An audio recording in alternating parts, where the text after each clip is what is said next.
అందరికీ నమస్కారం అండి. వీడియో చివరి వరకు చూడండి. నచ్చితే ఒక లైక్ మాత్రం తప్పనిసరి ఇవ్వండి. ఈ వీడియోలో మనుషులు తొందరగా ఎందుకు చనిపోతున్నారో తెలుసుకుందాం. ఆ దేవుడు మనుషులకు 100 సంవత్సరముల ఆయుష్ ఇచ్చాడు. కానీ ప్రతి మనిషి 100 సంవత్సరాలు బ్రతకడం లేదు. అసలు ఎందుకు మరి? కొందరు 90 సంవత్సరాలు బ్రతుకుచున్నారు, మరికొందరు 80 సంవత్సరాలు, మరికొందరు 70 సంవత్సరాలు, మరికొందరు 40 సంవత్సరాలు, కొందరు 30 సంవత్సరాలు ఇలా బ్రతుకుతున్నారు. కానీ అందరూ 100 సంవత్సరాలు బ్రతకడం లేదు. ఎందుకో మరి తెలుసుకుందాం. మన జీవితానికి సంబంధించిన సమస్యలన్నీ మహాభారతంలో ఉన్నాయి. భగవద్గీత శ్లోకాలు, వేదాలు చాలా మహాభారతంలో ఉన్నాయి. సాక్షాత్ యమధర్మరాజు ఒకసారి ఒకరి శాపం వలన మహాభారతంలో విదురుడిగా జన్మిస్తాడు. విదురుడు అంటే సాక్షాత్ ఆ యమధర్మరాజు. ఒకసారి ధృతరాష్ట్ర మహారాజు విదురుడిని అడుగుతాడట. అప్పుడు యమధర్మరాజు రూపంలో ఉన్న విదురుడు చెబుతాడు. విదురుడు ధృతరాష్ట్ర మహారాజుకు నమస్కరించి చెబుతున్నాడు, భూలోకంలో మానవుడు తొందరగా చనిపోవడానికి 5 కారణాలు ఉన్నాయి. మొదటి కారణము ఏమిటంటే దురాభిమానము, అంటే ఈర్ష్య, ద్వేషము. ఎదుటివారిని చూసి ఈర్ష్యపడడం.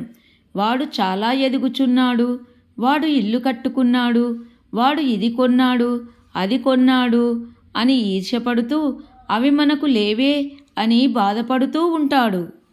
వాళ్ళు బంగారం కొంటున్నారు, వాడు కొత్త బట్టలు వేసుకుంటున్నాడు, నాకు లేకపాయే, వాడు చాలా ధనవంతుడవుతున్నాడు, వాళ్ళేమో ఎదిగిపోతున్నారు, నేను ఇలాగే ఉన్నాను అని ప్రతిసారి ఎదుటి వాళ్ళ గురించి ఆలోచిస్తూ ఉంటాడు.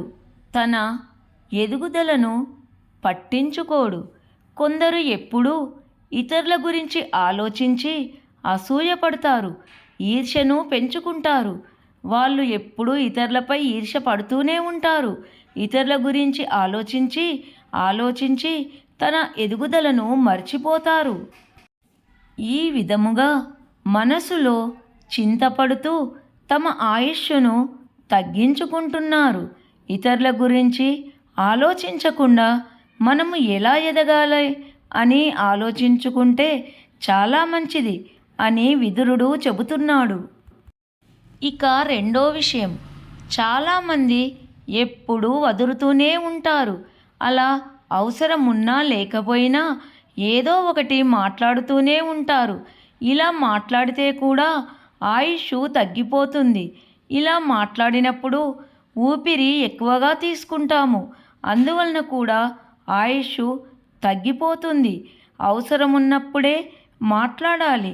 అనవసరమైన విషయాలలో జోక్యము చేసుకోకుండా ఉంటే ఆయుష్ పెరుగుతుంది.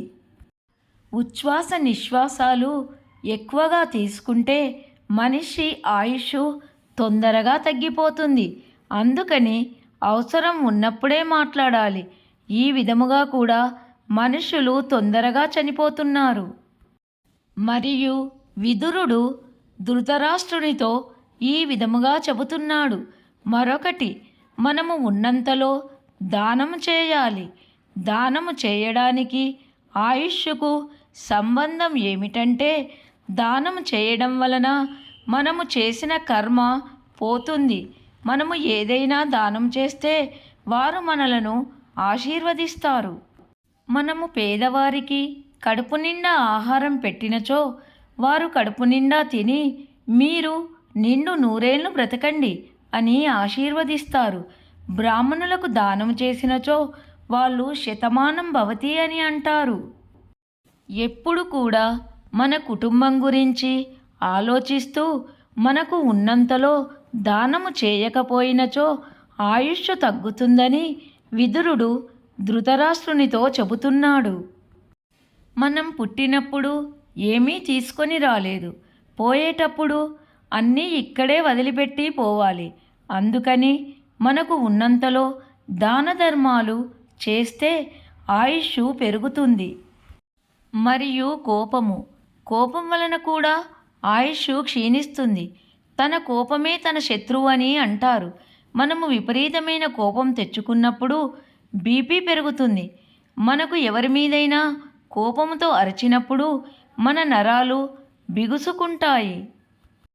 ఆ రోజు మనస్సంతా ఆందోళనగా ఉంటుంది. అన్నం సరిగా తినబుద్ధి కాదు, నిద్ర కూడా పట్టదు, టెన్షన్గా ఉంటాము. అందువలన కూడా ఆయుష్ తగ్గిపోతుంది మనుషులకు. చిన్న చిన్న విషయాలకు కోపం తెచ్చుకోకుండా భర్త భార్య మీద అరవడం, భార్య భర్త మీద అరవడం, ఇంట్లో గొడవలు, పిల్లల మీద అరవడం, వీలైనంత మటుకు శాంతముతో వ్యవహరించాలి. కొద్దిసేపు యోగా, ధ్యానం లాంటివి చేయడం వల్ల ఆయుష్ పెరుగుతుంది. మరియు చీటికి మాటికి కోపం తెచ్చుకోకుండా ఉంటే ఆయుష్ను పెంచుకోవచ్చు. కోపం వలన కూడా ఆయుష్ తగ్గుతుందని విదురుడు ధృతరాష్ట్రునితో చెబుతున్నాడు.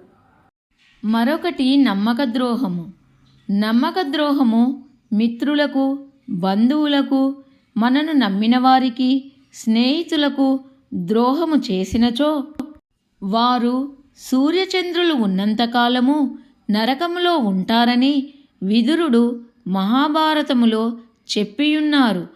మనను నమ్మి ఎవరైనా పని చెప్పినచో దానిని సక్రమముగా చేయాలి. అబద్ధము ఆడకూడదు. మనము మిత్రులకు గాని బంధువులకు గాని ద్రోహం చేసినప్పుడు మనము దాని గురించే ఆలోచించి నిద్ర పట్టదు, తినబుద్ధి కాదు.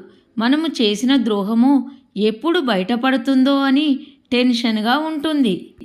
ఇతరులకు మనము నమ్మక ద్రోహాన్ని చేసి మనము దేవునిని రోజూ పూజించినా దేవుడు మనకు వరము ఇవ్వడు.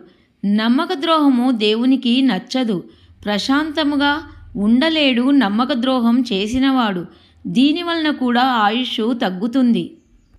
ఈ విధముగా ప్రశాంతతను కోల్పోయినప్పుడు ఆయుష్ తగ్గుతుంది. కాబట్టి ఈ తప్పులను సరిదిద్దుకుంటే ఆయుష్ పెరుగుతుందని యమధర్మరాజు రూపంలో ఉన్న విదురుడు ధృతరాష్ట్ర మహారాజుతో చెప్పియున్నాడు. కనుక మనము సాధ్యమైనంత వరకు వీటిని గుర్తుపెట్టుకొని తప్పులు చేయకుండా ఉన్నచో మనకు ఆయుష్ పెరుగుతుంది. ఈ వీడియో నచ్చినట్లయితే తప్పనిసరి లైక్ చేయండి. అందరికీ ధన్యవాదములు.